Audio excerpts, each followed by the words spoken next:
Sunitha Williams 9 నెలల తర్వాత కొత్త వ్యోమగాములను చూస్తుంది అంతరిక్ష కేంద్రంలో. కేవలం 9 రోజుల కోసమని అంతరిక్ష కేంద్రానికి ప్రయాణమైంది సునీత విలియమ్స్. ఆమెతో పాటుగా ఇంకొకతను కూడా వెళ్ళారు. అయితే ఆ 9 రోజుల తర్వాత వాళ్ళు వెళ్ళినటువంటి స్పేస్ షిప్కి అందులో ప్రాబ్లమ్స్ వచ్చేసి ఆ స్పేస్ షిప్ ఖాళీగానే మళ్ళీ భూమి మీదకి రావడం జరిగింది. సో మళ్ళీ 9 నెలల తర్వాత ఒక కొత్త స్పేస్ షిప్లో ఇంతమంది వ్యోమగాములు మళ్ళీ అంతరిక్ష కేంద్రానికి వెళ్ళి ఆమెను కలుసుకున్నారు. సో ఇప్పుడు ఆ అంతరిక్ష నౌక ఏదైతే ఉందో ఆ స్పేస్ క్యాప్సూల్ స్పేస్ ఎక్స్కి చెందిన స్పేస్ క్యాప్సూల్లోనే మళ్ళీ సునీత విలియమ్స్ అండ్ ఇంకొకతను కూడా భూమి మీదకు రానున్నారు.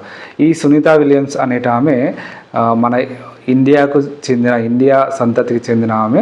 సో చాలా రోజుల తర్వాత మళ్ళీ ఇంకో కల్పన చావ్లాలా కాకుండా సునీత విలియమ్స్ భూమి మీదకు సేఫ్గా రావాలని కోరుకుందాం.